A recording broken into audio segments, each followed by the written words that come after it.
Live right now. Hit the button, Adrian. Hitting the button. Awesome. We are live. Good deal. All right, everybody. Thank you so much for joining us on a chilly lunar eclipse Thursday night. I am Diane Hall, your president for this year and next year.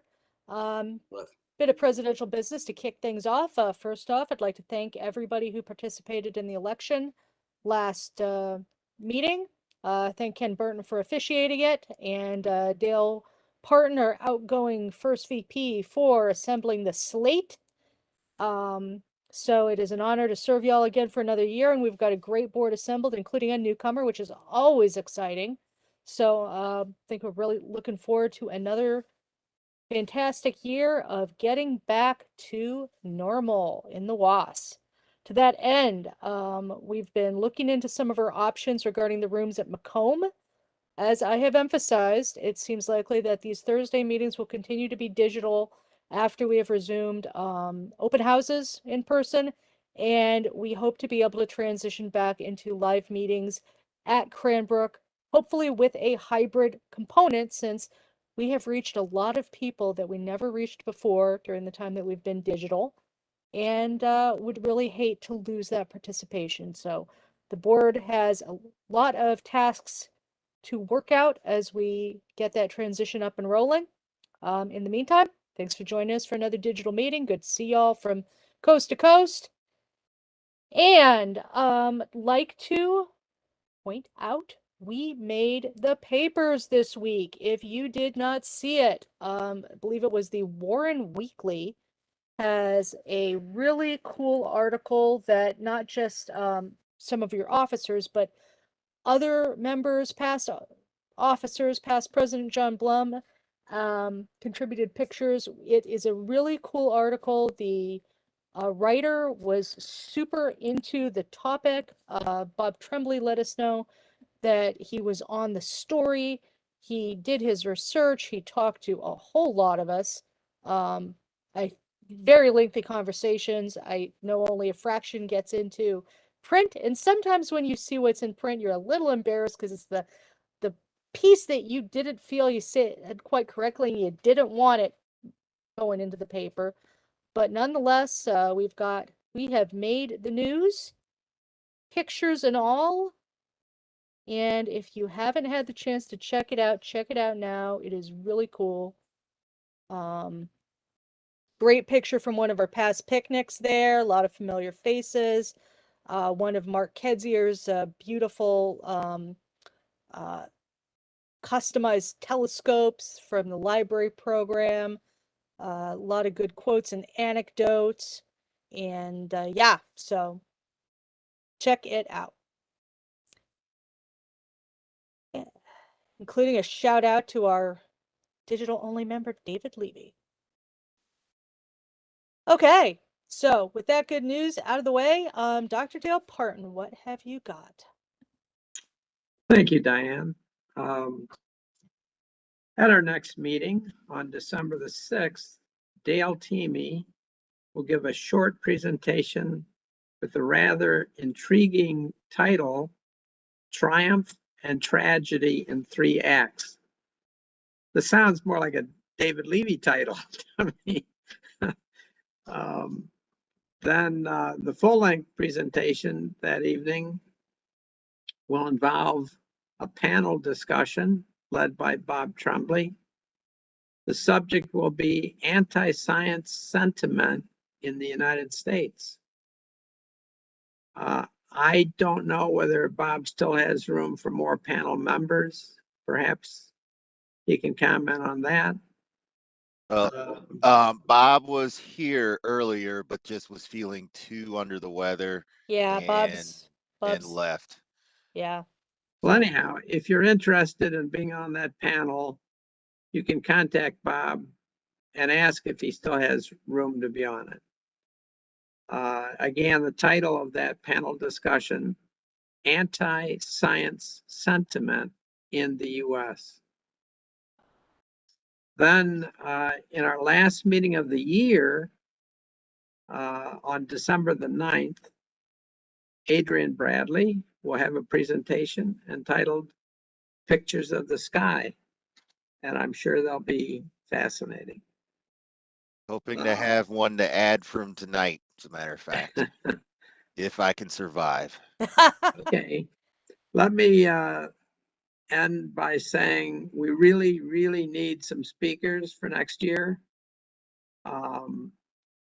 We have several, but there are lots of openings, and I don't want Bob, who's going to be have my job next year, to be overwhelmed trying to find speakers at the last minute. The earliest opening is in February, and we have others later in the spring and summer. So please, if you have any idea of something to talk about, let me know. Okay, thank you. Diane, back to you. All right. Thank you, Dr. Dale. And Riyadh has joined us. Riyadh, what's going on at Stargate? Yeah, thank you, Darren. Hello, everyone. Last open house was on October 23rd, and we had that in person. So that was really wonderful to see everybody again. And we had roughly about 25 people that came out, even though it was cloudy. We were able to still, in between the clouds, we were able to still look at Jupiter and later on Saturn, which they both looked fantastic through the 8-inch refractor. So the next open house is going to be on the 27th, November 27th, this coming Saturday. So hopefully we'll see everybody there. Also, I want to thank and remind everyone about people who came out and the people who will come out next weekend, about continuing to follow the COVID precaution rules that we have in the WASP. And hopefully everybody will continue to stay safe, and we will enjoy our time at the observatory. And if everything goes well going forward, we should be able to go back to in-person observing all the time. Thank you. Back to you. And just a quick correction, the 27th is not this upcoming Saturday, like 2 days from now. It's next sorry. week. Yeah. I'm sorry. Yeah, thank you. I It's appreciate it. been that kind of month. Yeah, thanks. Yeah. So yeah. Thanksgiving weekend. Yeah. Okay. Mark Kedzier, how are things at the secretary's desk? How's everybody doing tonight? Good. I have to report November 10th. We had the opening night of the NASA at My Library grant that the Warren Library received, and we had a total of 45 children and 30 adults attend the event. And the skies weren't cooperating, so they all got to look at a clock that was on the wall up close, and some people thought the clock was actually in the telescope, and they were surprised that it wasn't. So it was a very successful event. The library was very appreciative of the program. The following night, November 11th, we did the Ferndale Library Telescope launch. We had 10 adults and eight kids there. It was a rainy night, but I did a little PowerPoint presentation on operation of the telescope, and they actually got to look at some objects inside the library. So all in all, we had 2 good nights promoting astronomy. And that's all I have to report. And the minutes are in the WASP.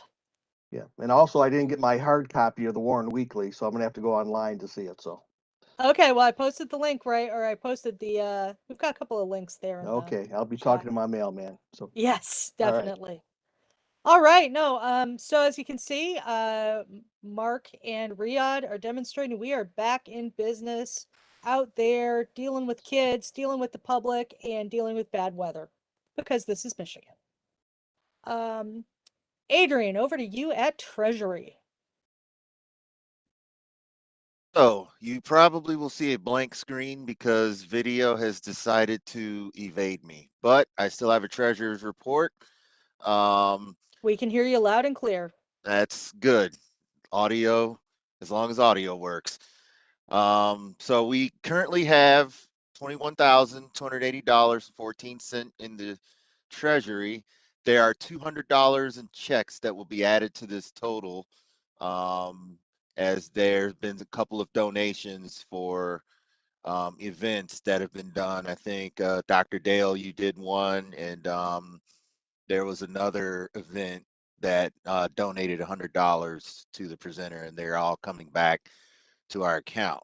Our GLAC account has stayed steady for quite a few months at $3,263.95. Meeting in December to discuss officer elections and going forward, looking at also getting back in person after 2 years of online astronomy at the beach presentations. Our PayPal account is $938.10. We're in good shape financially. As we began to meet in person, some of these numbers will start to change as we start outlaying a little more cash for events and things that we need as we get back in person, hopefully. But offsetting the cost, membership renewals, and Dr. Dale, I am going to say, please consider renewing your membership. Membership for most of us, January of 2022 is when renewals will be due, and I believe we will be sending out new forms for you to fill out and mail back into our post office.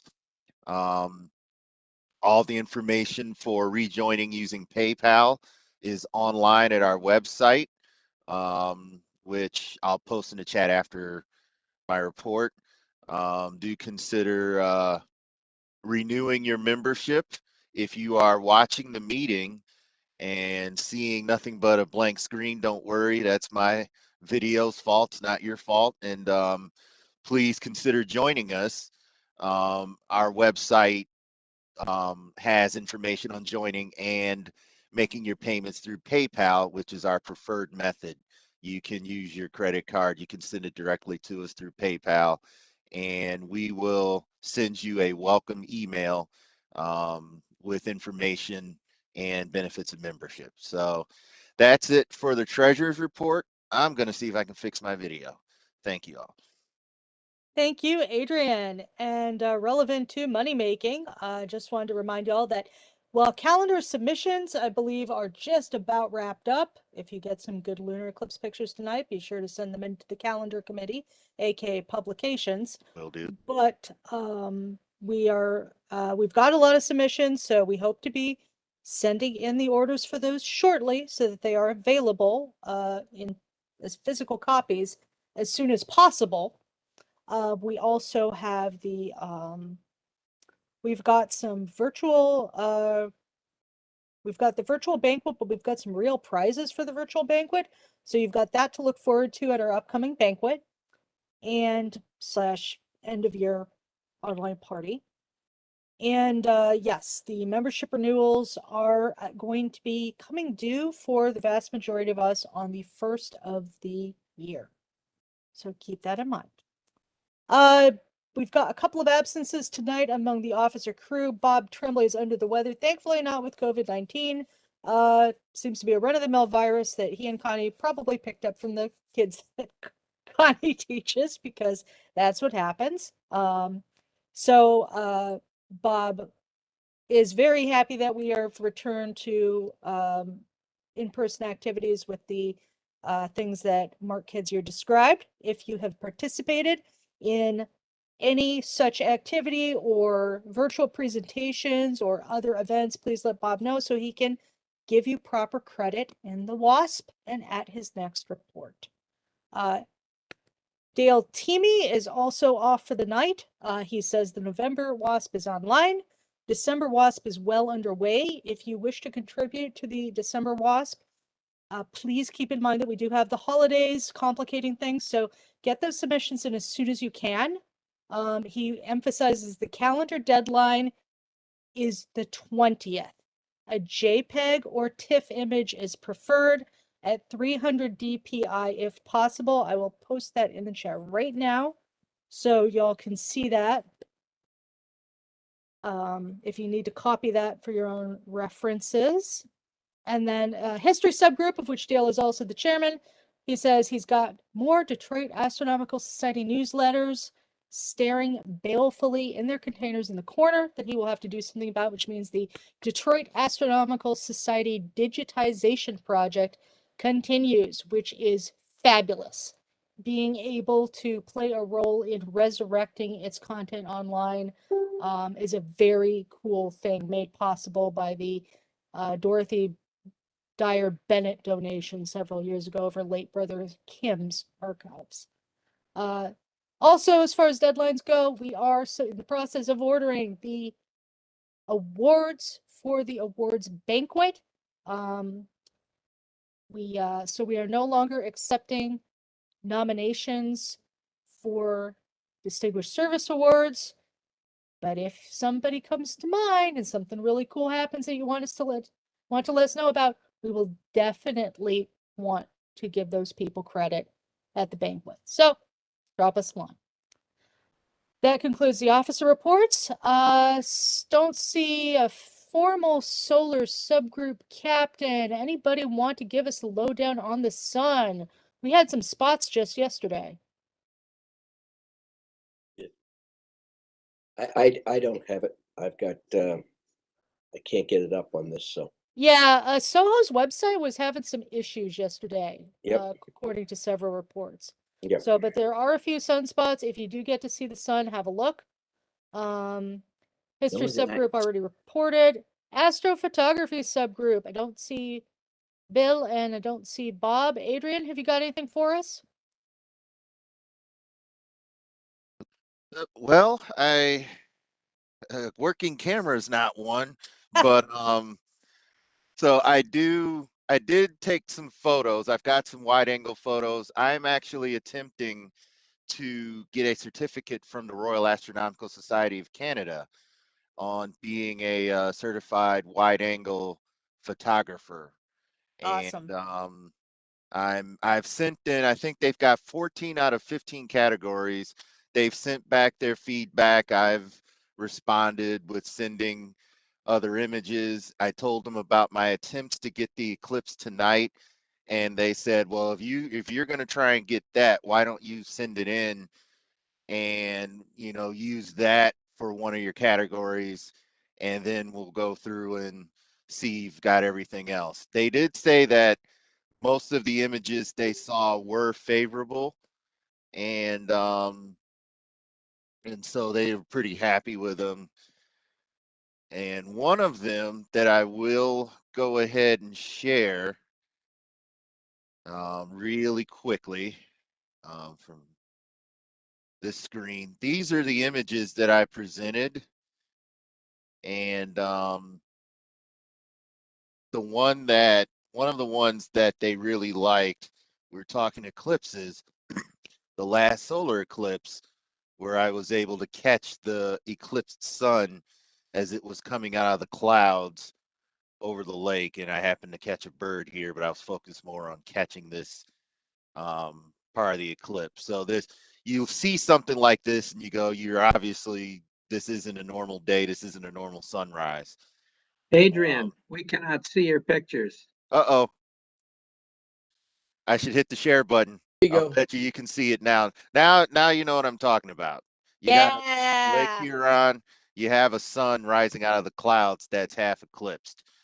So the goal was to go and get a similar type of picture, because I like shooting over water, but have the moon in its eclipse phases, and then have a picture. And then I'm not only going to submit that for my RASC certificate, but I am working with a gentleman named Gianluca from Italy who will be doing a live streaming all over the world. Images will be coming in for the eclipse, and I'm going to be submitting some of my own images as well.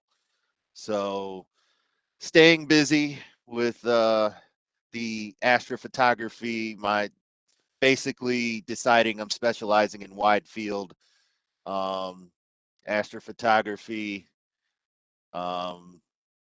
And this is one of my favorite aurora images, so I just decided I'd share that really quickly. All right, I am going to stop sharing and turn it back over to you, Diane, and I'm going to continue working on my camera.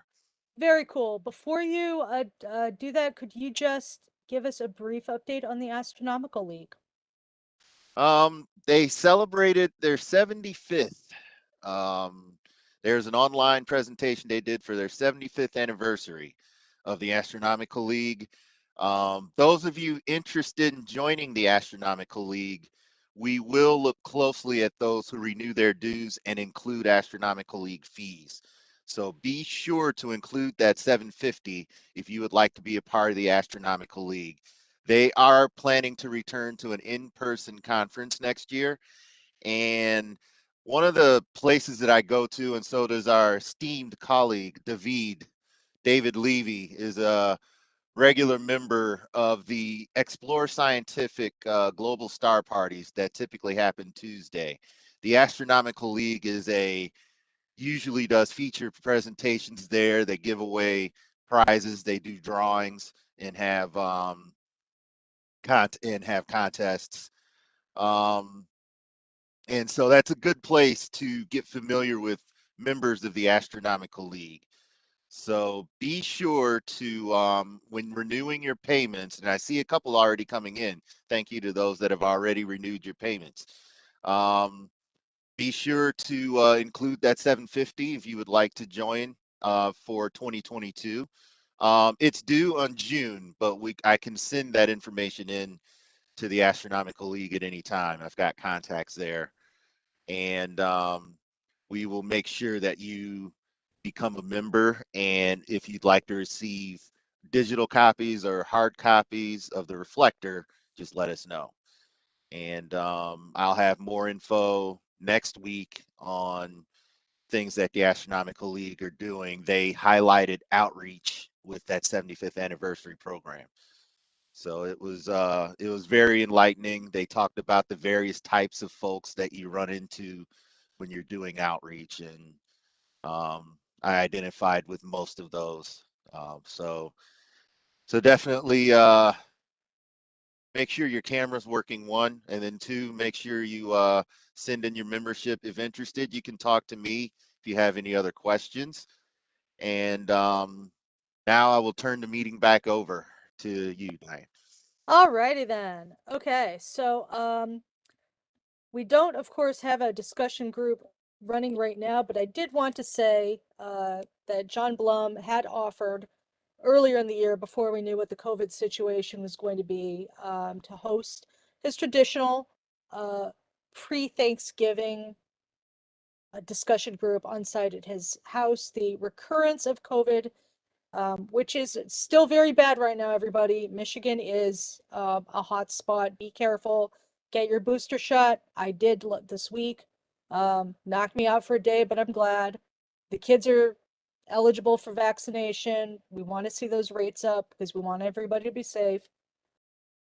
So John did have to regrettably cancel the in-person discussion group, and that is such a highlight of our calendar year that I deeply hope we can go back to that next year, because November is not quite the same without a good old-fashioned WASP party over at John and Rosie's. Do we have any other discussion group sub-captains? I don't think I see any tonight. So, Well, I got my video back. you So did. I just Welcome wanted back. to let everyone Yeah. know the face behind all of the talking. So back on me. Let's have our observing reports. By the way, I might have some pictures of the sun, by the way. Yeah, I saw you holding that up, Ken. If you could, let's get the observing reports, and then I'll turn it over to Good. you to show people the That's sun. fine. That would be great. I gotta pull it up, but I'll Yep. get it. Go ahead. Yeah. So I'm going to introduce Dr. David Levy, my dear friend. We call him David. Yes, his hand is We're up. just gonna go straight to him first, and then the rest of us will chime in. Yep. Take it away, sir. Hello, everybody, and thank you.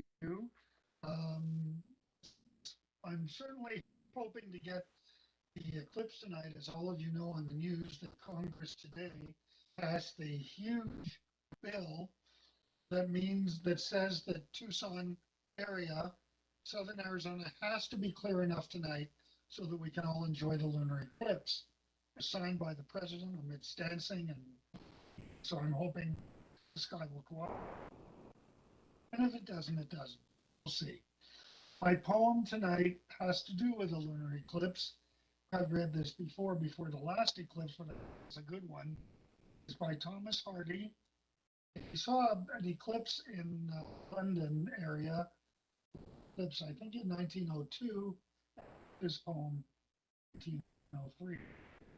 Thy shadow earth, pole to central sea, now steals along the moon's meek shine, even monochrome, curving line, imperturbable serenity. Shall I link such sun-cast symmetry with the torn, troubled form I know is thine, that profile, placid as a brow divine, continents of moil, misery. Can immense mortality but throw so small a shade? Heaven-tide human scheme be hemmed within, hosts, yon arc, in such the stellar gauge of earthly show. Nation at war with nation, reigns that teem, and fairer skies. Thank you, and back to you, Diane. Thank you, Dr. David Levy. Who else has an observing report for us? Well, of course I have one. Now that my video's working, I'm gonna hog the spotlight. I'll share the one. I did take some pictures of the moon out at one of the parks in the Thumb, but what I'll do to just make it really quick is share a close-up of the moon, something I had been hunting for a while. There are some rifts, craters, and formations in the quarter moon. If you happen to catch them in time, will reveal a couple of letters. And I'm going to zoom in and show you all. If you can see my cursor, this is the lunar X formation that happens at a specific time of the first quarter moon. And this is the lunar V. As you can see, they look like the X and the V, and or an X and a V. There are explanations of the craters that form the X and the rills that form the V. And unfortunately, I don't have those off the top of my head, but they are worth looking into. It's one of the little anomalies that makes moon gazing more than just looking at, you're just looking at the moon. You can look for certain features on the moon, and it makes things more interesting. All of these bright craters are more recent than the older ones, as the moon does continue to get hit with micrometeorites, some meteorites. One of the craters that's not visible in this image, but is visible if you look at the moon now, is a crater named Aristarchus, which is one of the newer craters that has been formed over the moon's history. So definitely a lot more to look at when the moon's in the sky. It doesn't mean you put away your telescope. It means you can focus on the moon. And it also doesn't mean that starlight's not possible. I did find this other image that I took. I got plenty of starlight, even though this bright moon with this long exposure, and I could still get the Pleiades here. And Uranus is in here too, but I haven't identified which one of these little bitty dots is Uranus. But at the time I took this, it would have been in this particular area. So do not stop your observing just because the moon is out. Continue to observe, see what you can get, and continue to enjoy the night sky. Indeed, that's it. lunar observing is quite rewarding, and you do have to be vigilant about catching it at the right time to see the right things. So I'm really glad you got those pictures of the V and the X, because they are delightful structures that you can only see at certain times of the month. Any other observing reports? Ken? You're on mute. You ready for me? Okay. I'm ready. I'm going to I get to share. Can you get me to share this, please? See if I can get it in there. Adrian, can you help him with that?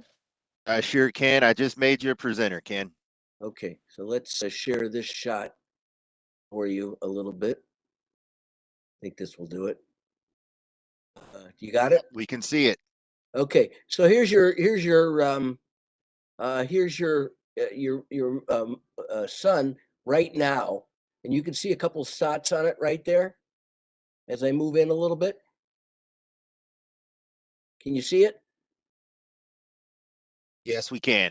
Okay, let me just take you to one other shot here, down here, and this is the magnetogram, which is really a nice, which is really a pretty darn good thing to look at as well. And you can see those spots were pretty active there on that where they were on the other photo, and you can see some filaments there. And this is actually a small prominence that's up here, but I don't have it on this one. But there you go. That kind of gives you an idea where the sun is right now. So like you said, Diane, those are the nice spots. And we can just blow that up a little bit and you can see them. And they're, from what we've had this last couple of years, still pretty spectacular, I guess. Huh? So there you go. All right. That's what I got. Very good, very good. Any other Okay. observing reports? I want to stop sharing. Okay, we're good to go. Raise your hand. You can unmute and just jump in and say me, me, me. Okay, not hearing any. Let's take a 20-minute break and grab a drink, grab a bite to eat, put up your cool photographs there in the chat room, talk amongst yourselves about astrophotography, observing or whatnot, and where you're going to view well, if you can, put in where you plan to view the lunar eclipse from in the chat so that everybody can see it. We'll see y'all in 20 minutes. Good.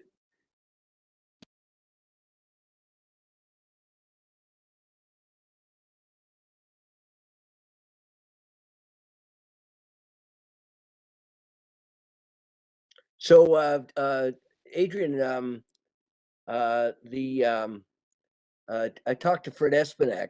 He's on his way to Antarctica pretty soon. Yeah, he's gonna go see the solar eclipse. He is going to go see it. Yep. And I talked to him a couple days ago, and we were chatting about the he's been there before to see one, a few years ago, and just hoping for good weather. But in Antarctica, they usually do have a lot of sunshine. They don't get a whole lot of cloud layer down there, Yeah, so it should be that's very nice. And he yeah. said, don't you want to go this time?" I said, "Of course I want to go, but I can't afford to go there. I can't do that. I'm sorry." I would have loved to go. I don't know if it's probably too late for me to try and go and get the time off of work, but I would love to go because those would be some rare pictures. Yep. He's And that would and he's awfully good at it. I mean, that's his. I think this is his 30th eclipse or something like, or 31st total solar eclipse.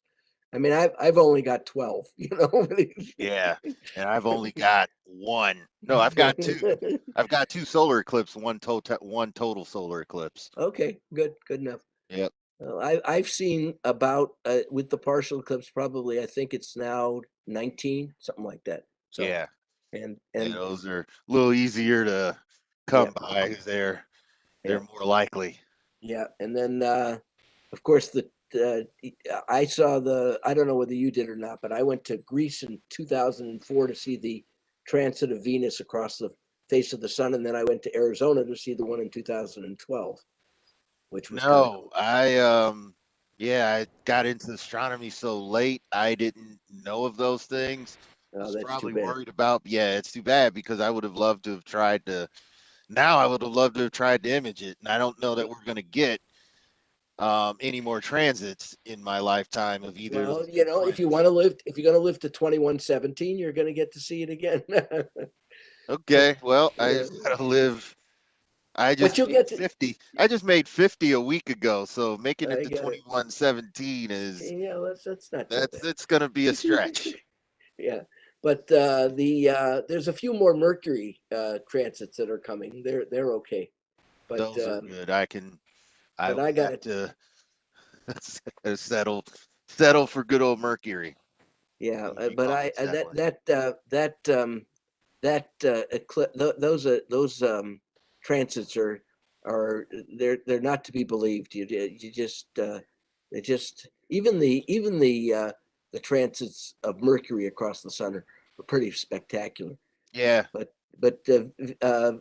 Venus going across the sun, wow, that's something else. it's a lot larger, so you see it a lot Oh more, yeah, I guess. well Yeah. yeah, it's a great Yeah, big huge disc, you know. Mercury's this little dot going Yep, across, but it's still, oh, it's you very can still see compelling, a planet. Yeah, it's still compelling. very compelling. I was wondering if I have that.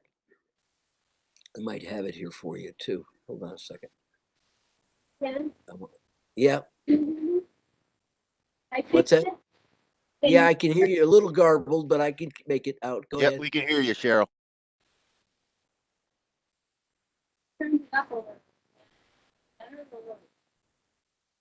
Uh-oh, your audio's cutting in Your and audio out, is Cheryl. cutting it out.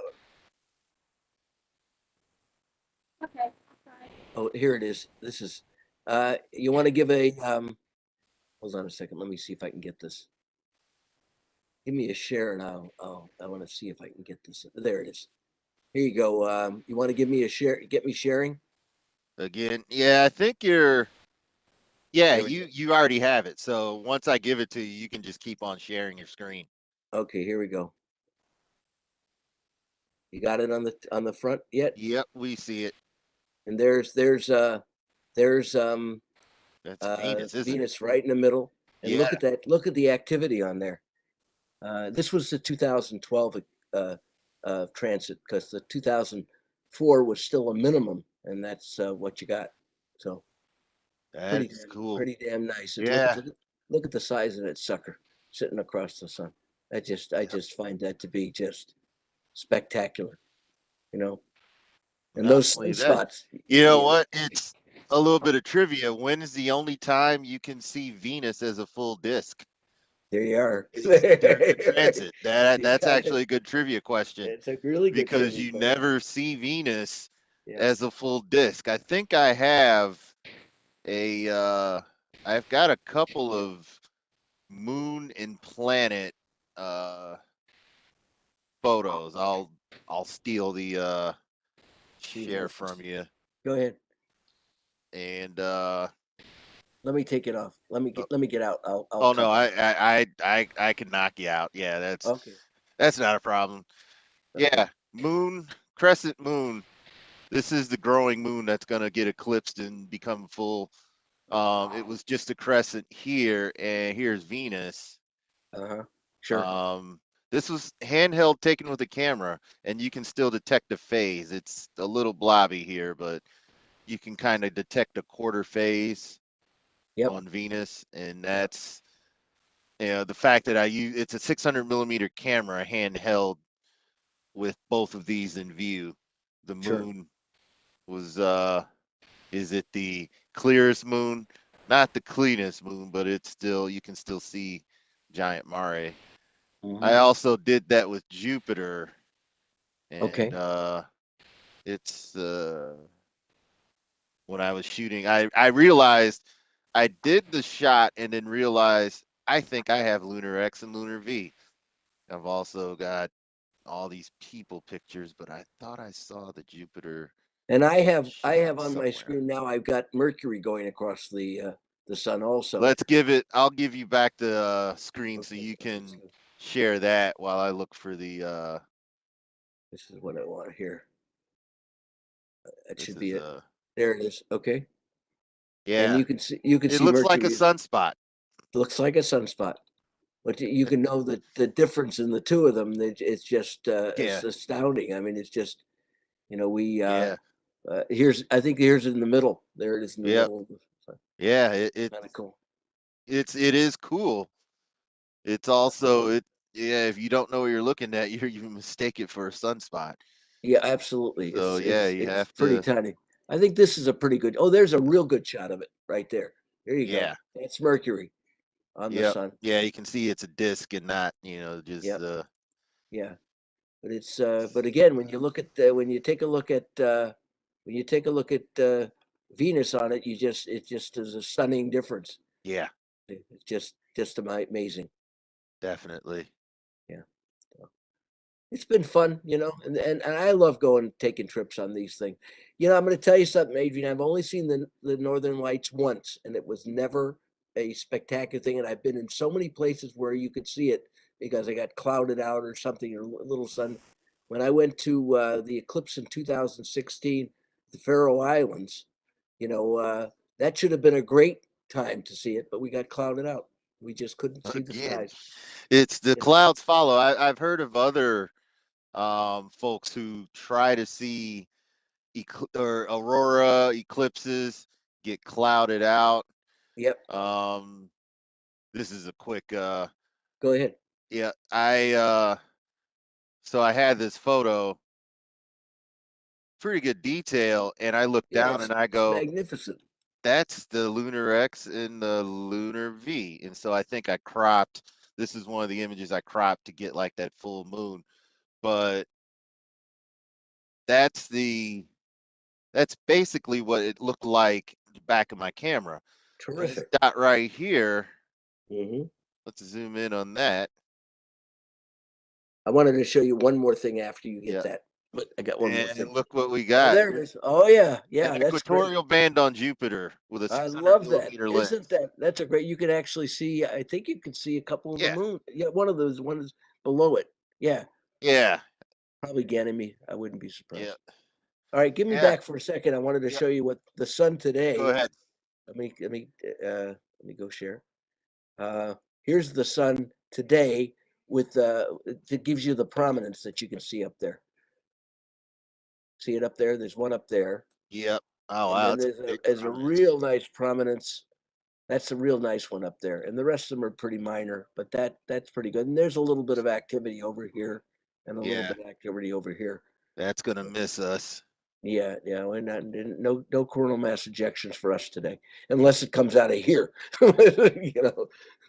But okay, I'm giving it back. That was great. I think I have. Yeah, you saw that aurora picture Yeah, earlier. I love Yeah, that. That's just I spectacular. I got lucky Yeah. when that happened. The aurora happened, and I'm looking and going, oh wow, I got um yeah, I had a chance to, yeah, here's some of the pictures. So But where were I you when went you got there the aura? Where were you? right here. This is Point O'Bark Lighthouse Park. Oh, okay.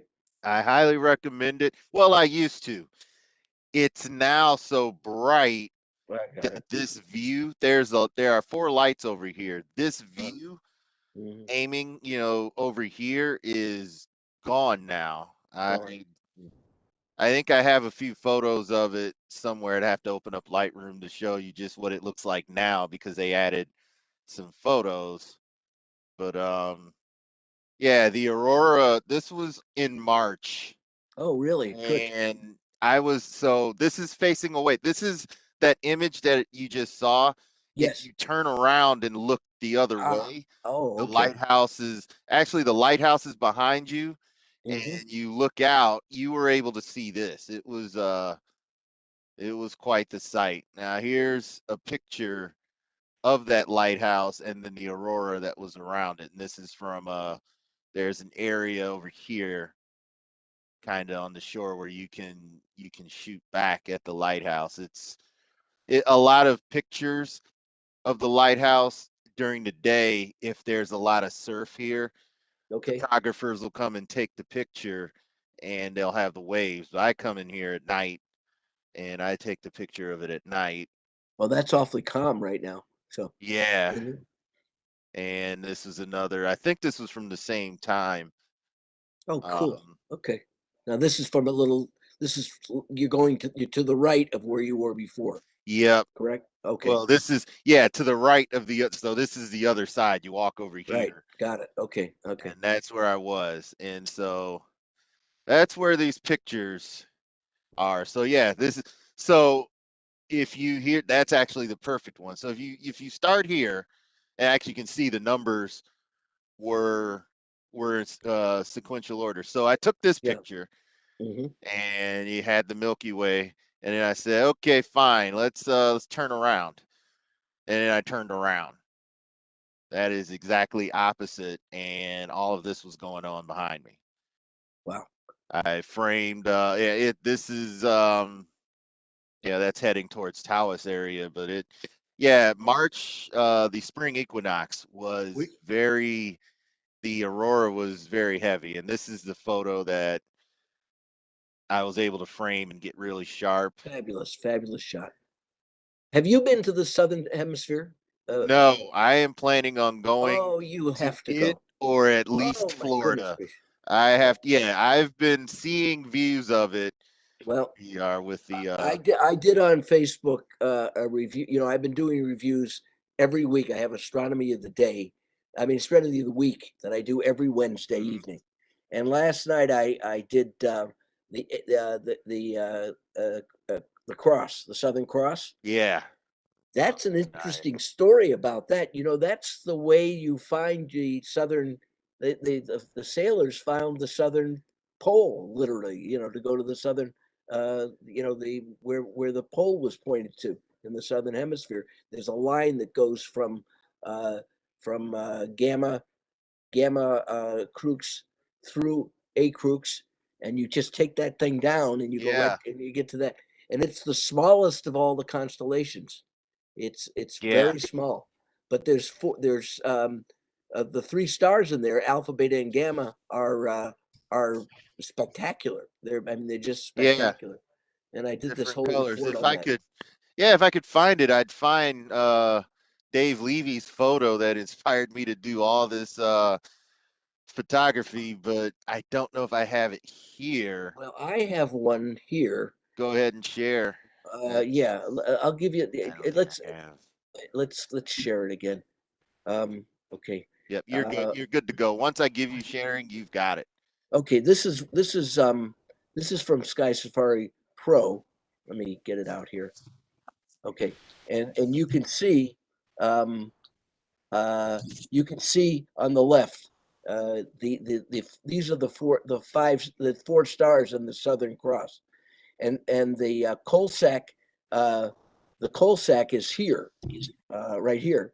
As a matter of fact, I may be able to do better than that. Let me see. Give me a second here. I'm going to do something a little bit more inventive. Do this right here. This is the one I want. There go those Magellanic clouds too.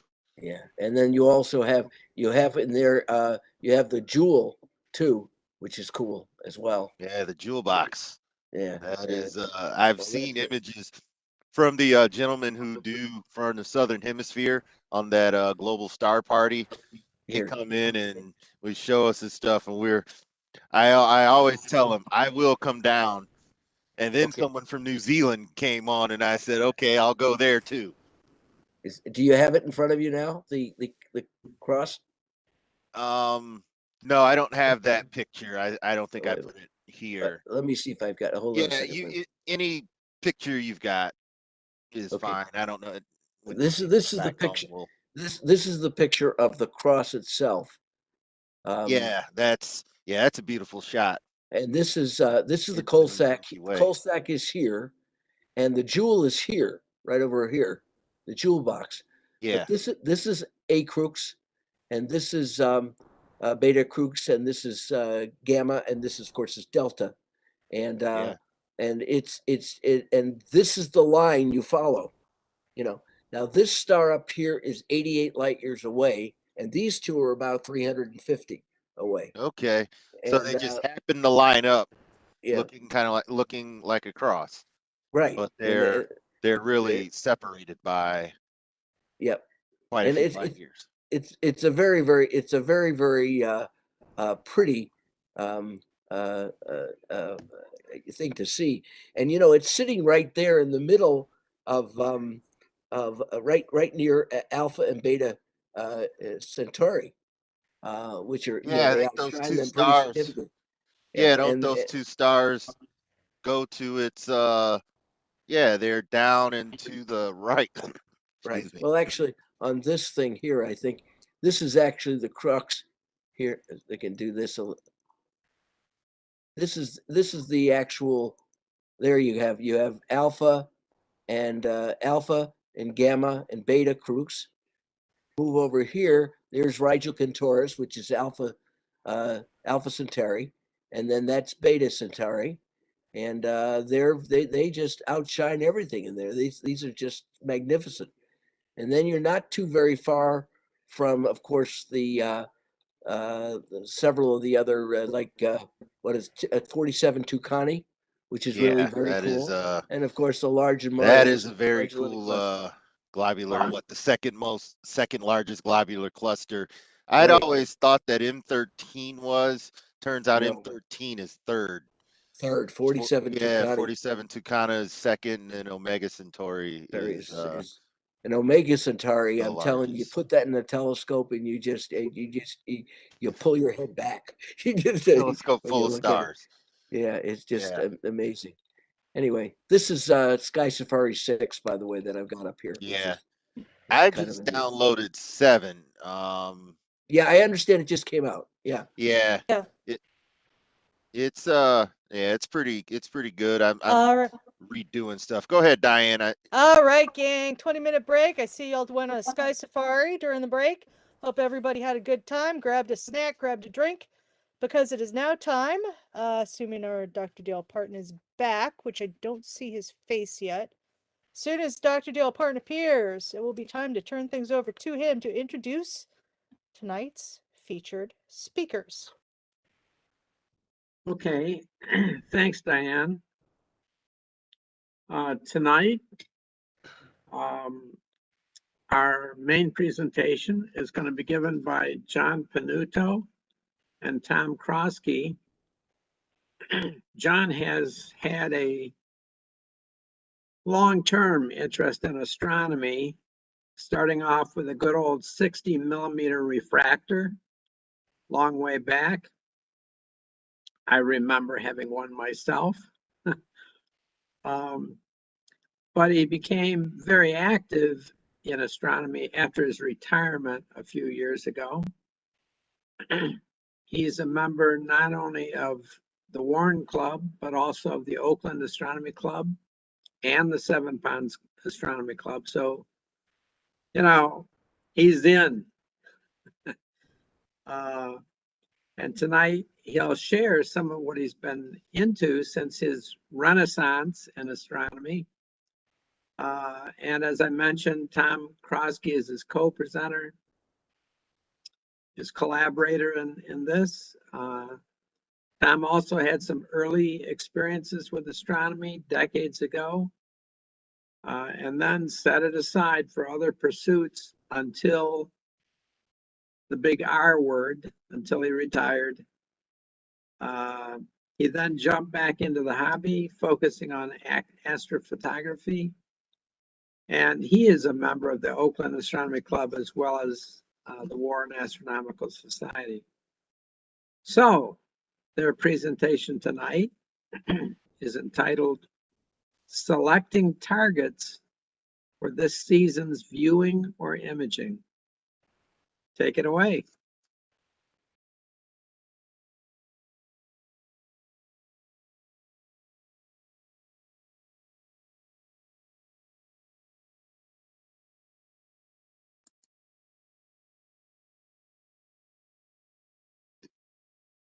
Okay, we can see the screen. Do we have audio? John, I think you got to unmute yourself.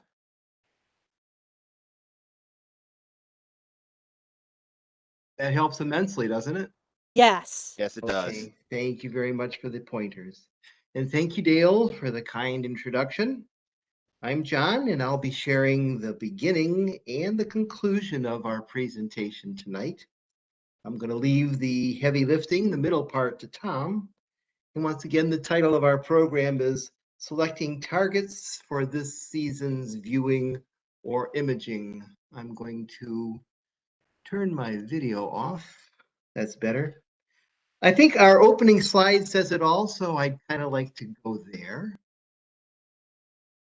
So many stars, so little time. Where to start and not miss out? It's especially problematic for folks who are just entering the hobby. Our younger generation calls this problem FOMO. I admit it, I'm afflicted by FOMO, and I don't think I'm alone in this. I learned this acronym, FOMO, from my kids. It means fear of missing out. One of the related diseases to FOMO is known as analysis paralysis, and I think I may have suffered a bit from that too. To overcome FOMO and analysis paralysis, we need to make a plan. So many stars, so little time. Or as Tom so succinctly rephrases the question, how do you want to leverage your limited time under dark skies and cloudless skies?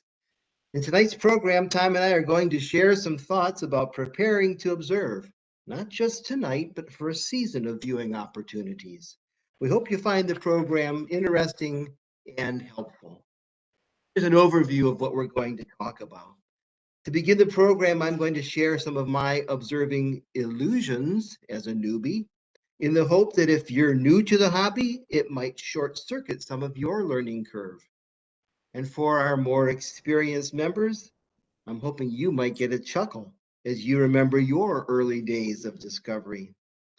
In the meat of the presentation, Tom and I will explore a few concepts that are key to successfully selecting your targets. We're going to spend some time sharing a web tool that brings together many of the considerations for planning your observation session, and it's all in one easy-to-use tool. We're going to suggest the idea of seasonal planning as an aid to planning for tonight. Hopefully, we'll spark some good conversation by the end of the program. And so let's get started with Confessions of a Newbie. This slide is titled Learning That You Don't Know Jack. And yes, it's intentionally blank. At one of the first astronomy club meetings I attended, in-person meetings at that time, someone kindly asked me what my favorite Messier object was. I stared back blankly until they graciously asked me if I even knew what a Messier object was. At another club meeting, I watched in amazement as our astrophotography gurus showed pictures like this one of the Eastern Veil Nebula. And I thought, how cool is that? And wouldn't I like to see this for myself? Such detail, such color. I had no idea that such views would not await me in my telescope. First decent telescope I had access to was an original Meade ETX-90, a Maksutov I'd borrowed. I couldn't find the Veil Nebula with it, and I didn't really know why, but I did find M57. Took a snapshot, and I was really excited. At the next club meeting, I asked one of the astrophotography buffs if he had a picture of M57, and he said the object was too small for him. I thought that was an odd answer, and I didn't understand why he said that, but I put the thought aside for the moment.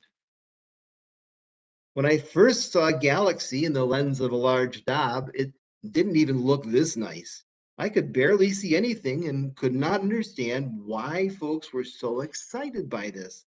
I was totally unimpressed. After all, I'd seen photos like this of the Andromeda Galaxy. I confess I wanted to see it all. In retrospect, I didn't really know enough about what it is or what it would look like when I did see it in my telescope. Yes, before I bought my Celestron SE-8, I had read about telescope types and aperture and focal length and eyepieces and magnification, but I didn't really get how all of that worked together to produce an image. Well, that's the beginning of my story. Thankfully, it gets better from here. Our end goal of this presentation is to help you prepare a satisfying plan for your night under the skies. In this section, Tom and I will explore a few concepts that are key to successfully selecting targets. Knowing the true field of view of your equipment is one of those key concepts. You don't really appreciate how important true field of view is until the moment you put your eye to the telescope. If you started out like me, your go-tos weren't the greatest. You weren't sure that you were really on the target. You weren't entirely sure what the target was supposed to look like. And if you were on the target, why didn't it look like the pictures?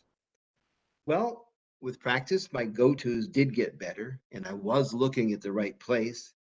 But I realized that to better appreciate why I was seeing what I was seeing, I needed to go back to the basics. I needed to understand what kind of a view can I expect from my equipment.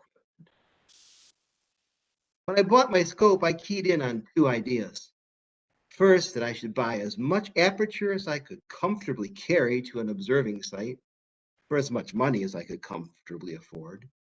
And second, that a longer focal length telescope will produce higher magnifications. It seemed to me that magnification was the end goal. More is better, right? I acquired a Celestron SE-8 with a 2032 millimeter focal length. My kit came with one eyepiece, 25 millimeters, a Plössl. I read the manual, and the only calculation I retained from reading the manual was how to calculate magnification. So I started a chart.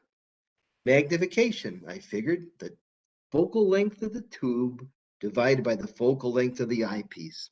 I get that. So I dutifully recorded this in my chart and was eager to see the universe. When Dale Parton introduced me to the double cluster, first time I'd ever even heard of it, I loved it. But part of me was not completely satisfied with what I saw in my telescope. I couldn't see all of both clusters at the same time. So I framed the problem in my mind using the only variable I knew. I concluded I must have too much magnification to enjoy the target. Although I had initially believed that magnification was the holy grail. Still quite a newbie and mostly clueless, I asked Alberta, give me some advice about the double cluster. He suggested that a 32 millimeter eyepiece would provide me the widest view of the sky that I could achieve in my SCT scope using a standard Plössl eyepiece. When Bob phrased it this way, the best that I could do in my scope, it startled me to think that the limits of my scope arose so quickly.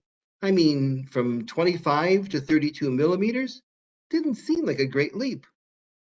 Well, Bob lent me a 32 millimeter Plössl eyepiece. I tried it and I was pleased that I could see both clusters at the same time. I purchased my own 32 millimeter and I concluded that reducing the magnification had fixed my problem. Dutifully recording the specifications for my second eyepiece in my chart. This one came from Meade, 32 millimeter, 64x magnification. Well, it wasn't long after purchasing my telescope when galaxy season had come around. As I shared earlier, my experience seeing a galaxy was disappointing. Even though I was keenly aware of how much I did not understand, I was nonetheless sure that to better see galaxies, I needed an eyepiece with more magnification. I fearlessly followed the advice of an advertisement in Astronomy magazine. Call Teleview for help in selecting the right eyepiece. Can you imagine my humility when the operator transferred me to Al Nagler to help me? I listened to Al intently, but had little comprehension of the true field of view pearls that he was sharing with me. One thing I retained, though I didn't have the capacity to internalize it yet, was that apparent field of view of an eyepiece makes a big difference in what you can see. My takeaway was that apparent field of view was a way of describing degrees of sky I can see with that eyepiece before I ever inserted it into a telescope. But since I'd only experienced my Plossl eyepieces, I didn't realize how big the difference was going to be. Fearful of spending a lot of money for a teleview lens, sorry about that, Al, I had so little experience. I again sought Bob Berta's help, and he assured me that a 17 to 20 millimeter Plossl eyepiece would be a go-to eyepiece for my collection. Another club member suggested he really liked the quality and value of the Explorer Scientific Wide View series of eyepieces. Thus, my next eyepiece combined the pearls that I had gleaned. I purchased a wide field Explorer Scientific 20 millimeter eyepiece, dutifully recording its specifications in my table. But I had to add a new row for apparent field of view. And I noticed that I didn't know the field of view of my original eyepieces, so I had to go figure that out as well. So what I knew was that I had purchased more magnification with this lens. The real surprise came not so much when observing Bode's galaxy, but when I used the new lens to look back at the double cluster. Al Nagler was right. I could see more of the sky and see my target at greater magnification with this new eyepiece than I could with the Plossl 25 millimeter. I was beginning to get it. The apparent field of view of the eyepiece is its native capability, how it was made, how many degrees of the sky it can capture before I put it into a telescope at all. The magnification for that eyepiece depends on which scope I put it into, and that pretty much is depending on the focal length of that scope, how it was made. So now I've got two fixed values that I'm getting familiar with. While I was beginning to catch on, I felt like I needed more. I didn't really understand, and I needed to understand why the double cluster, which fills my 25 millimeter eyepiece, could have higher magnification and show some surrounding sky around that object when I used my 20 millimeter. I vowed to finally understand this thing called true field of view. I knew how to calculate magnification, and I would not be satisfied until I could see true field of view expressed numerically. I needed a formula to help me understand my experience. I searched for a formula for true field of view, and I found my mathematical answer. I'm abashed to acknowledge that the formula for true field of view was indeed in the SE-8 manual. It was in the paragraph below magnification. In my defense, without experiencing apparent field of view for myself, true field of view at that time, it was just more jargon. Let me read to you what the manual says about true field of view. Determining the field of view is important if you want to get an idea of the angular size of the object you're observing. I had no clue what they were saying, and so I had moved on to the next paragraph. So I was now adding a new line to my chart where I added the manual's formula for true field of view, dividing the apparent field of view by the magnification and coming up with a number. And it pleased me to see that, just like my experience, I could tell, yes, indeed, this 20 millimeter eyepiece did give me more of a view of the sky than my 25 millimeter did. So I was happy about the number, but truthfully, I was even happier because I was beginning to understand that true field of view is more than just a mathematical calculation. And to me, it began to symbolize my qualitative experience. It was the answer to the question, how much sky do you see? And how magnified does it look? And how pleasing is the view? Well, I used to think in terms of magnification, and I think now I'm moving towards thinking in terms of true field of view. Reading this table not only helped me understand my experience, my visual experience, but it also helped me to make good decisions going forward. Don't forget, like Tim the Toolman, I still had a keen desire for more power. my magnification was now nowhere near approaching the capabilities of my telescope. So when the recent estate sale came to pass, and there were some lovely eyepieces available, a 13 millimeter and a 7 millimeter wide angle view scope eyepieces, I put them in my chart and I concluded that I need them, and I was right. So what did I learn by creating this chart? Well, first I learned that the focal length is the primary equipment ingredient. It drives the magnification calculation, and that calculation is used in the true field of view calculation. But like I said, most importantly, I learned that it's not magnification, but the experience of true field of view that's more important than anything else. Anecdotally, it amuses me a little that aperture is nowhere to be found on my chart. Not to say that it's not important. I am pleased that the additional light of my 8-inch aperture allows me to observe distant objects and gives me more light to explore detail of closer objects.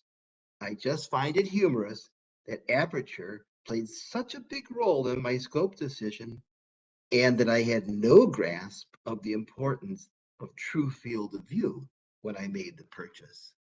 Color me lucky. Tomato, tomato. Some folks just look at something and get it right away. Not this left brainer. I needed to see the numbers to understand my experience. Mercifully, Tom is up next, and instead of number charts, he'll use photographs to graphically depict focal length. He'll demonstrate that focal length is a fixed value of our scopes, our eyepieces, and even of our camera sensors. Afterwards, Tom will show us accessories we can use to effectively increase or decrease the fixed focal length of our optical tube. Tom, would you like to take it away? Sure will. Thanks, John. Take me a second to pull this up probably, but let me get going here.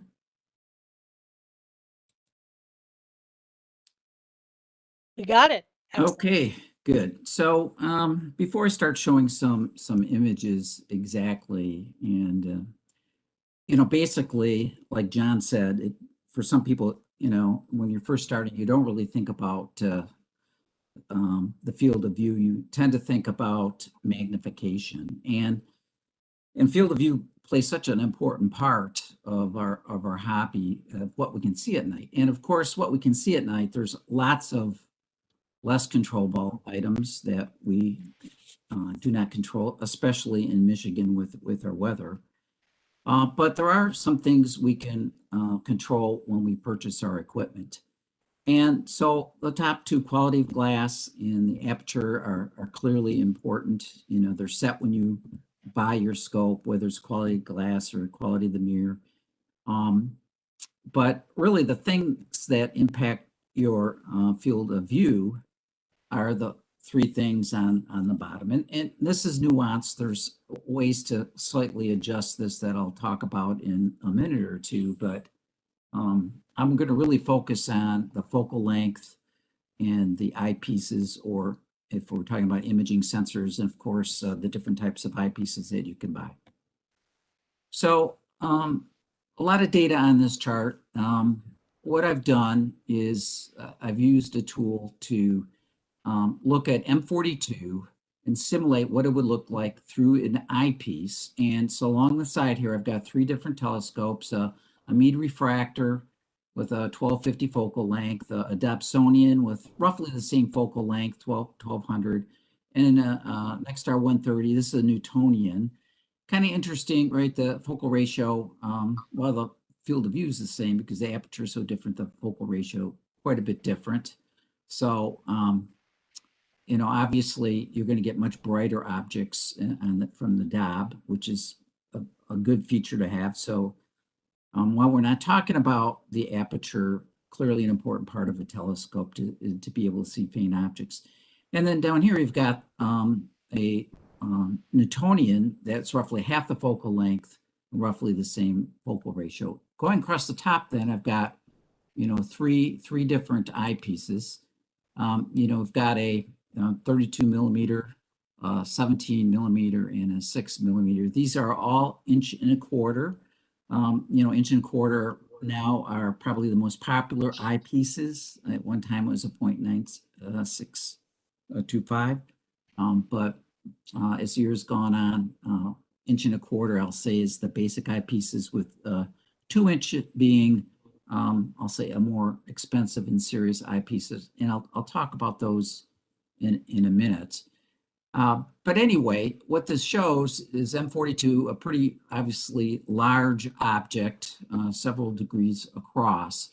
And what you see is with this high focal length telescope with a low wide angle kind of eyepiece, you get the best image. Whereas if you go for power or magnification, as John was talking, if you drop all the way down 6, you basically can't see anything other than a big bright spot. And you can see then this telescope, while the aperture is nearly the same, the focal length is nearly the same, the aperture is roughly twice as much. It doesn't really impact what you can see in the field of view. So these two scopes show a pretty similar image. And then, so for this example, for a very large image, you're actually better, large object in the sky, you're actually better going with a shorter focal length telescope or two, because you have more opportunity to get the whole object. You can get pretty much the whole object here with this 32 millimeter 1.25 inch, but it doesn't really give you any spatial reference like this picture does down here. So that's a large image, M42. Let's look at a smaller image. M81, Bode's galaxy, here shown kind of in the center. Of course, this is M82 here. M81 is Bode's.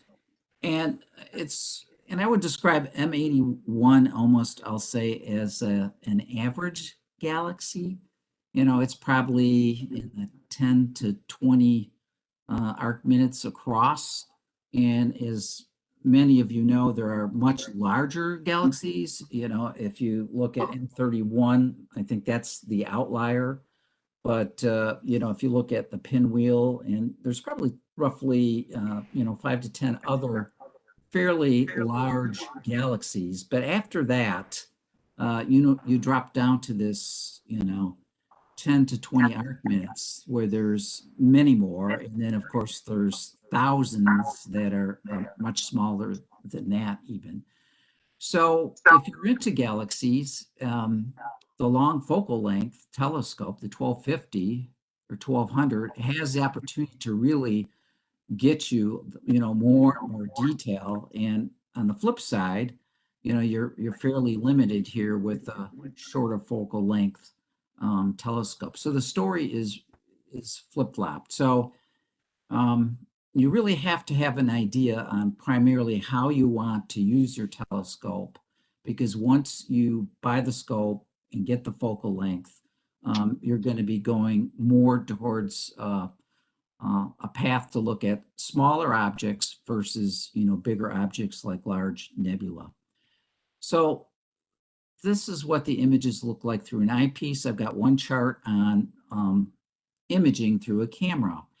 And the story is somewhat similar. Here I've got two different scopes, 714 refractor and a 250 millimeter William Optics refractor.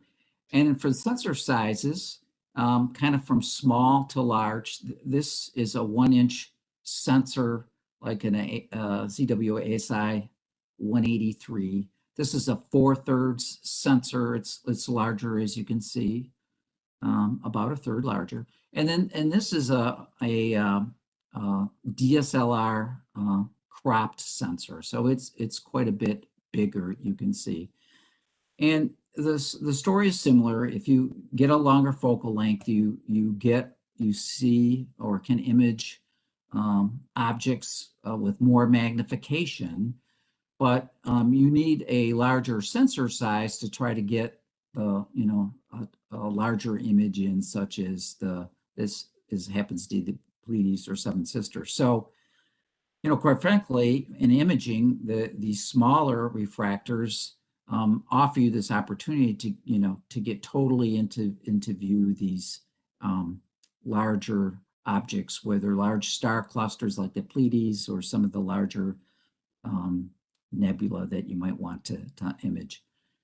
So, kind of in summary on focal length, once you get the scope, your fixed cost has really gone up, right? Obviously, your mount likely will cost more, doesn't have to, but the scope is very expensive. The quality of glass is set, your aperture is set. But I think, like John said, the thing people don't necessarily think about is this focal length, because it really is a huge driver of what the image looks like. And, if you get a smaller focal length, you'll get this wider true value. Less magnification, but there's ways to get more magnification. You can stick with 1.25" eyepieces and go after, more magnification. So beyond that, there are other ways to change, quote, the focal length of the light path or your apparent or true field of view. And that's by inserting another specialty lens, either a Barlow or a field reducer. And a Barlow, what that does is you place this just below your, typically your eyepiece, and it actually increases your focal length and increases the magnification. And this is a pretty popular piece of equipment that people use to boost the magnification of their eyepieces. But a little lesser known is a field reducer, which actually shortens the focal lengths. But there are some pros and cons of field reducers, and that is typically, while it's less costly than buying a new scope, it is another piece of equipment, and it is a little bit usually more difficult to take on and off your image train. Typically, you put it on before your star diagonal. So it's somewhat difficult to quickly take on or off in an evening as opposed to a Barlow. So another approach doesn't change the true focal length, but it changes your true field of view, is you can jump to a 2-inch eyepiece. And a 2-inch eyepiece does increase the field of view, but the bad news, not all scopes can use them. It really depends on the design of your telescope. So before anyone gets too excited about this, you need to check that on your scope. Can it actually take a star diagonal that will handle a 2-inch eyepiece? But what I thought I'd do is show some differences in images here. And so here I've got that 714-inch refractor versus a Schmidt-Cassegrain at over 2,000 millimeters for focal length. And then I'm showing the differences, showing a 30 millimeter lens. So this is 1 1/4 in each. And you can see you get about 2 degrees here of true field of value magnification 24. The Schmidt-Cassegrain is it's basically too much magnification, not enough field of view to really see this image of the North America Nebula. And this, of course, is likewise a very large object to see in the sky. But on the flip side, if you go to a 2-inch 30 millimeter, you get 70 degrees of apparent, but you get basically almost 3 degrees of true field of view. So you get about close to a third more, and your magnification stays the same. You can see it offers some improvement in the Schmidt-Cassegrain, but not a lot. So that's, on this large object. What I'd like to show, though, the other downside is the cost. So keep in mind this image here. I'm going to use this as the base on the next chart. So here is basically that same view, 2-inch. And so the decision I think a lot of people face is, do I want to get a 2-inch? And while I use this as kind of a starting point, there are other options. You can actually, you can see the other downside, bring cash for this decision. This eyepiece recently, when I looked it up, was going for about $245 dollars. And actually, you can get even a wider field of view. You can go up to 3.4 degrees with using the specialty lens, 45 millimeters, but it's, you know, almost another $150, so almost $400 to get, you know, to go from roughly a 3 to a 3.5. And, you know, likewise, if you stick with the Plasls are very affordable, right? And, you know, this happens to be this lens, but, you know, it's somewhat unusual to spend this type of money, you know, hundreds of dollars on Plasls. And I don't recommend of totally moving away from Plasls. There's another solution here. You can get one with not quite the same field of view for about $170, and it gets you 2.3 degrees. And so when I was into visual visual observing before I got into astrophotography, I ended up buying just one wide angle lens, and I tried to get as wide as I could. And I found that it ended up being my most used eyepiece. And I would use it in two ways. One was it was before go-to mounts, and I would do a lot of star hopping. And so it was very useful. I would use a Telrad to get close, but if I was looking for a faint object, sometimes, you know, the Telrad would not point exactly at it because perhaps my alignment wasn't 100%. But I could pop in this 2-inch eyepiece and see, you know, much easier find the object I was looking for. And even if it was a small galaxy, I would then center the galaxy in my 2-inch, pull the 2-inch out, and then I would drop in a Plassl with higher power and maybe even a Plassl and a Barlow. So I was still using my Plassls a lot, but quite frankly, I was using the 2-inch to help find objects. And of course, I was using the 2-inch to look at wide field nebula. So it ended up being a good investment for me, buying just one 2-inch eyepiece. And of course, you have to have the diagonal to go along with it.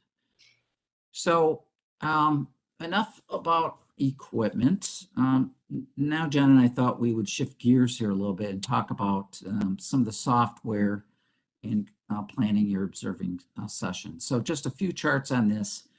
The first software, and I'm sure most seasoned observers use, is a planetarium software. And you can get this both for on your phone or on a computer. I'm going to talk first about on a computer here. And there are, of course, you know, many different planetarium software out there that you use on a computer. I'm not going to say Stellarium's the best. I do recommend getting a free one. Stellarium's free, but there are other very good free software planetarium programs you can get. And on top of having it on your computer, there are other versions you can put on a phone. But quite frankly, I think it's better to plan your observing session indoors, you know, kind of behind a computer during the daylight and kind of figuring out what you want to see. And the computer models over the phone models typically provide more information. So for example, Stellarium lets you put in any object you want to look. So you can just, you know, punch in, you want to look at NGC 7000. It will take you to the object, show you where it is, and it'll give you a lot of very useful, you know, information, where it is in the sky, when does it rise, when does the transit set, magnitude, etc. So very helpful in figuring out where in the sky this is, and is this something maybe you want to look at. But on top of that, kind of in line with what John and I were talking about earlier, it also lets you look at the field of view. And if Stellarium is open, up in the corner here, in this shot here, there's some tabs, and you hit the settings, and you can actually click on to what type of lenses or oculars you want to load in. And then you can also input your own. You select it, and then when you go to the object and you hit the ocular view, it blacks out everything, and it shows you what the object should look like in your eyepiece. So that's what it shows here for the North American Nebula. And you can do the same thing, using it for a camera. So very helpful in trying to understand your field of view that we were talking about earlier. But on top of a planetarium, I thought I'd spend a little bit more time on a lesser known tool that I use. And I find it very helpful for planning. I already understand my field of view, et cetera. So now I'm trying to, plan for an evening, and I typically will go to the software. It's a web-based, you can't use it on a phone. It's called Telescopus. And this is the first page that you see, and it allows you to basically input the site you usually observe or other sites that you can, hop to. And then it gives you the weather for the day. And then it tells you what's in the sky tonight. And you can kind of scroll through here. It gives you, basically the size, 15.4 minutes, the magnitude, the constellation, how, where it transits in the times. And then there's also, you can, look at pictures of it over here if you like. So this is the first main page, and it lets you pick, for the type of objects that you'd like to see. But if you look across the top here, there's 3 other tabs that are very useful. So looking, first at the target tab, you can actually click that, and then once again pick from the type of target that you want to look at. And you can pick between, basically deep sky objects, things within the solar system, or comets and asteroids. And then it also has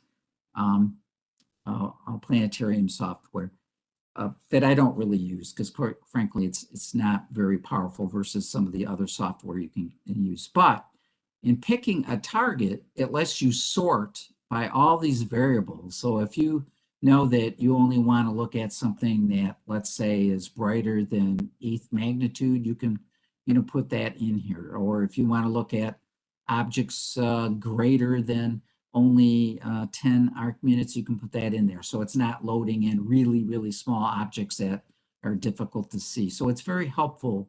And then it gives you this filtered list and kind of the same information. And you can pretty quickly scroll through this and see if there's anything that catches your eye.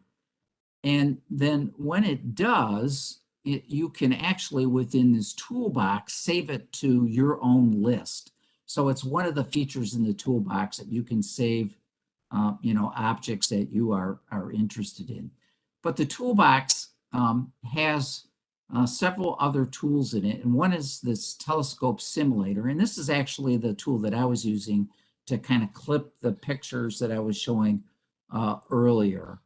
And so I do periodically use it. I tend to use it more for presentations if you want to show something like what is your field of view. But on top of this, the other useful item in the toolbox, it does has astronomical calculators that you can use there as well. And I will sometimes use this. I do think that astronomy.tools has even more tools. So depending on how quickly I want to hop over that versus use this, if I'm on it already, I'll use this.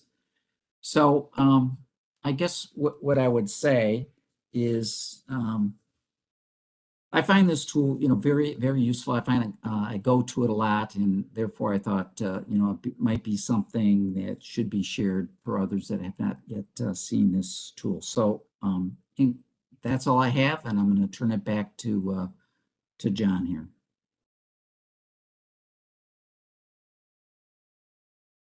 You going to steal it back, John? Okay. Okie dokie, I should be back. Thank you very much for the visualizations and for the introduction to Telescopius. Like you, I think that the online resource is easy to use and it's a powerful planning tool. And one of the features I particularly like about it is that it puts everything you want to know about your target on one page. And one of the things I especially like is that it gives a little graph of when the target is transiting. So I find it very helpful. Now, Tom has shared software tools that he likes to use for target selection. In a few minutes, I'm going to round out the picture by sharing a few manual resources that I've used to create my seasonal plan. But before we get there, I would like to share the final element of my true field of view charts that I had shown you earlier in the presentation. Yes, I'm going to torture you with one more set of numbers. And here's why. I know that the moon is about half a degree. I know that because I've read it and I know what that looks like. I've experienced it. I've looked at it in my 25 millimeter eyepiece, and it pretty much fills the whole field of view. But other than the moon, I can't visualize targets using degrees.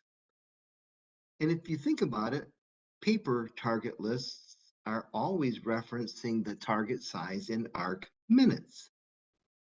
So to be on a common footing with those lists, I needed to translate true field of view in degrees in my chart into arc minutes.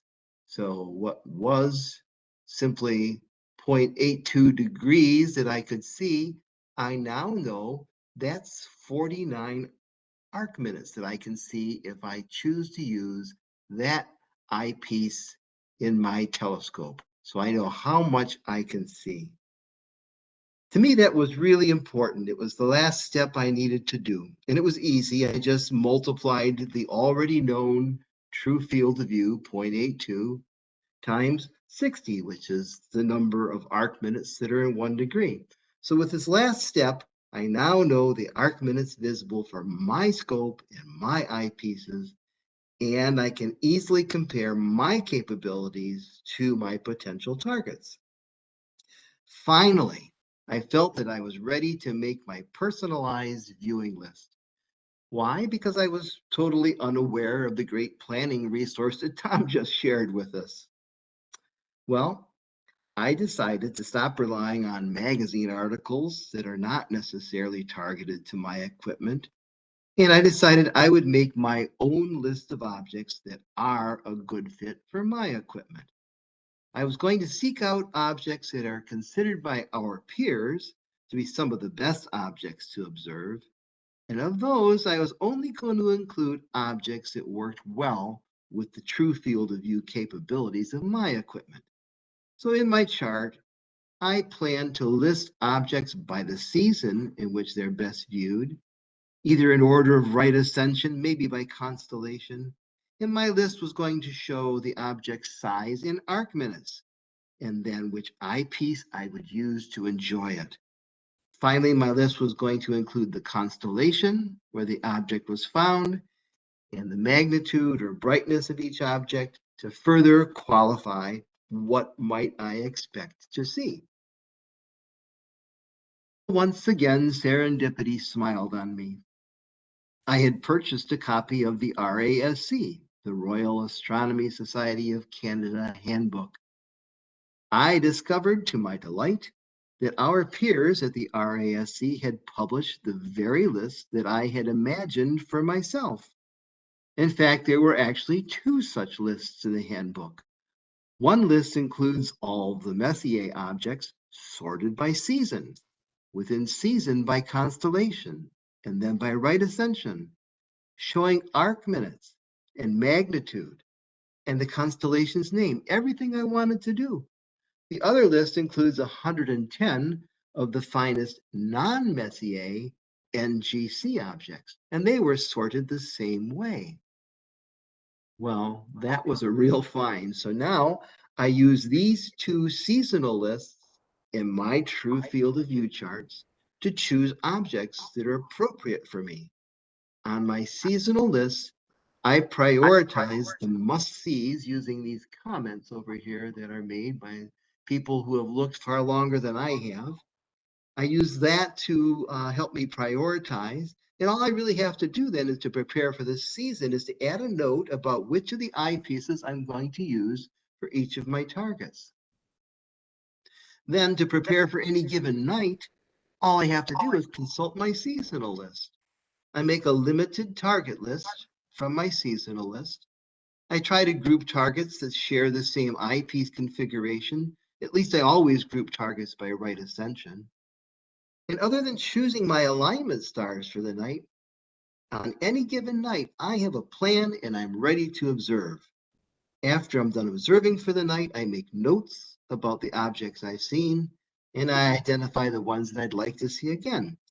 And if I'm lucky enough to see all the ones who are my top picks, then I move further down the list. So this seasonal approach is my prescription for FOMO. It's my antidote for analysis paralysis. What should I look at tonight? In conversations with Tom, when I learned that he too took a seasonal approach, he made me feel like I might just finally be getting onto the right track.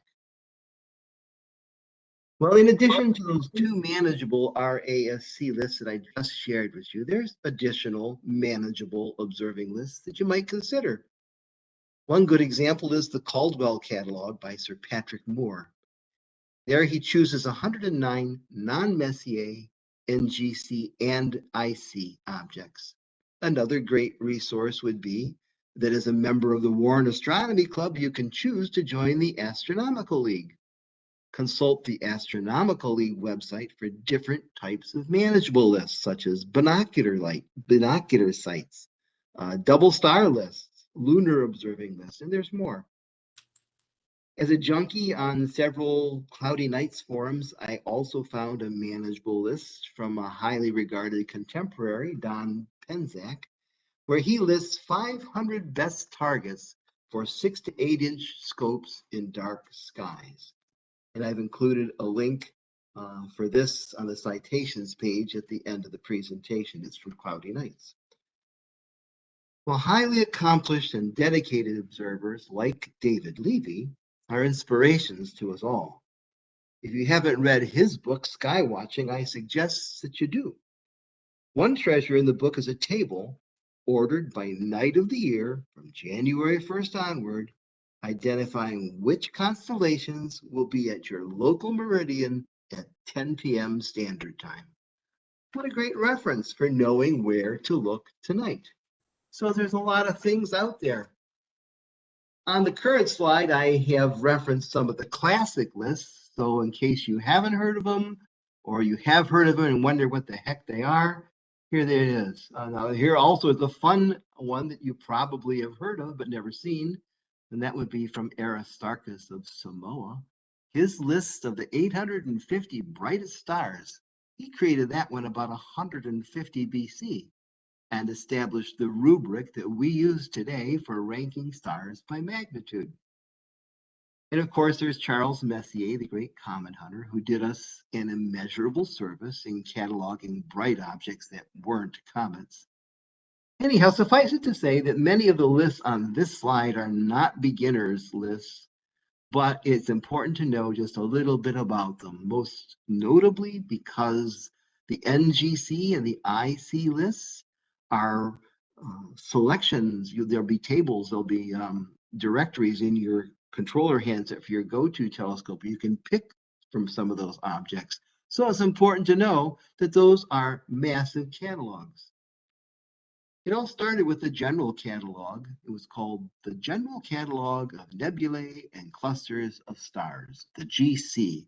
It was by William and Carolyn Herschel.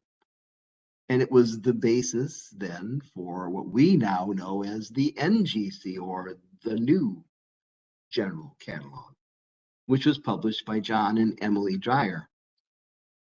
It built on the GC and identified almost 8,000 deep sky objects. So when you filter through that IC list on your go-to controller and you wonder if it's ever going to get to the end, that may be why.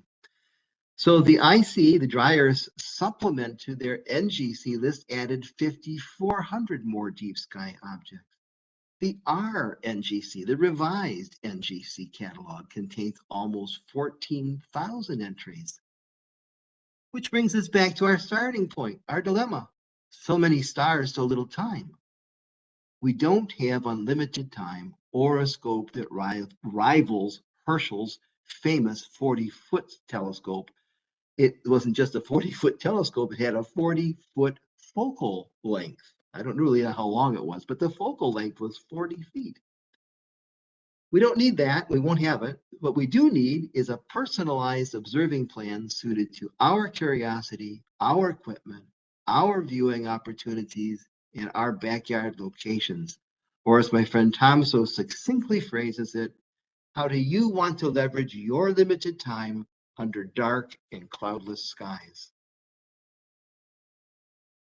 In summary, our suggestion, of course, is to learn how to get the most enjoyment from the equipment you have. Do that by knowing your equipment and planning your sessions. To understand the true field of view of your equipment, consider making a spreadsheet or learn to use the tools that are available in Stellarium or Telescopius. Next, prepare yourself a seasonal list of targets that matches your equipment, your interests, your opportunities. Check out the suggested manuals. Try Telescopius.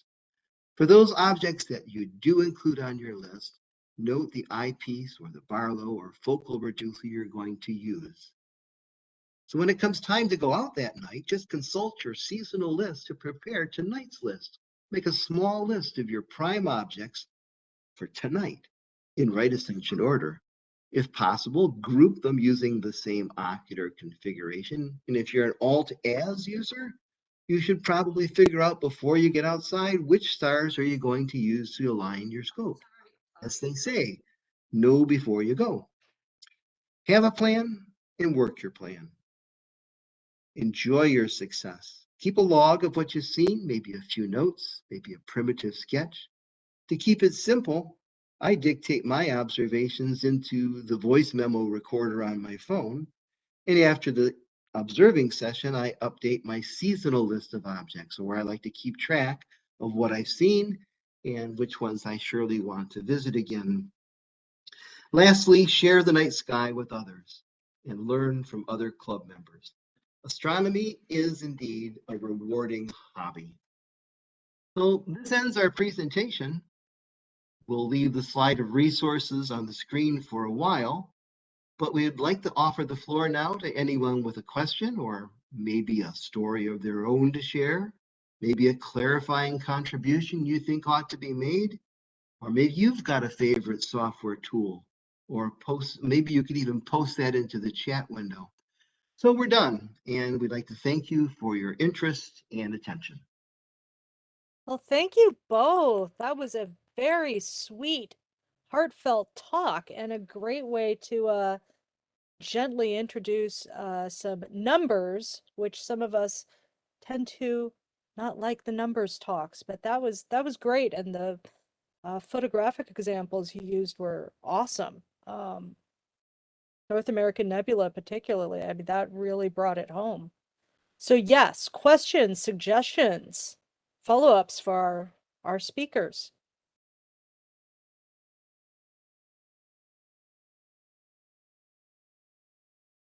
Well, I thought the Well, it sounds like presentation you've was done really it. good.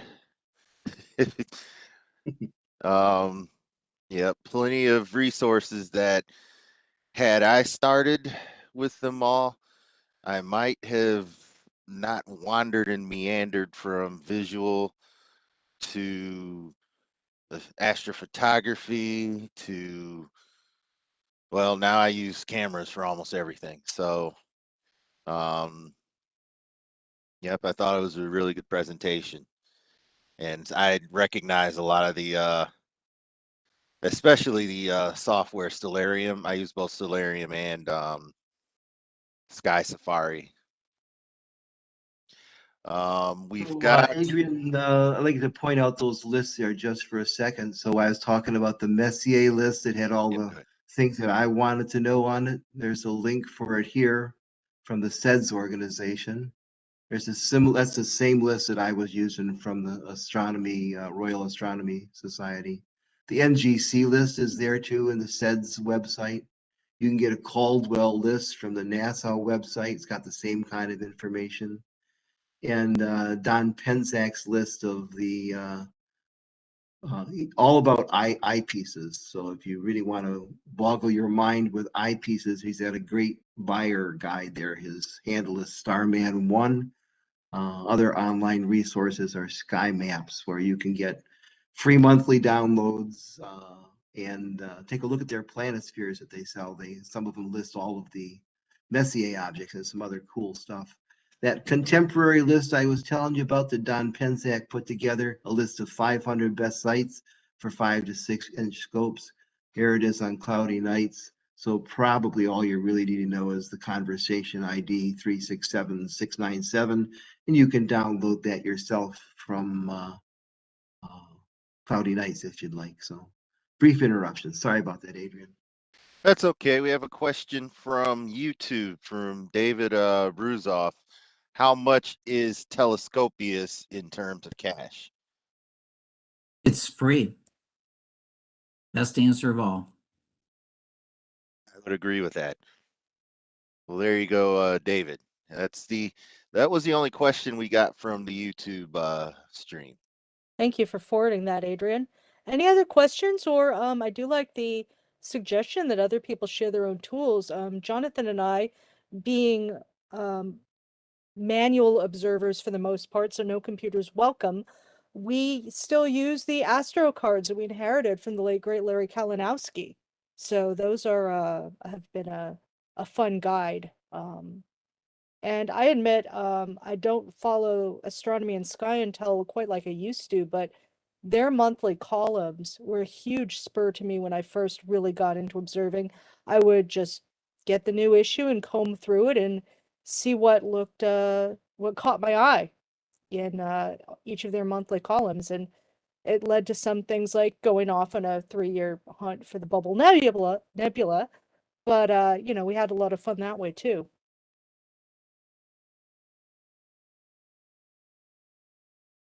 And I do want to say, since Gary Ross isn't here, that he deems the RASC handbook to be the source of all knowledge, and y'all have demonstrated yet again why that is an indispensable tool to the Northern astronomer.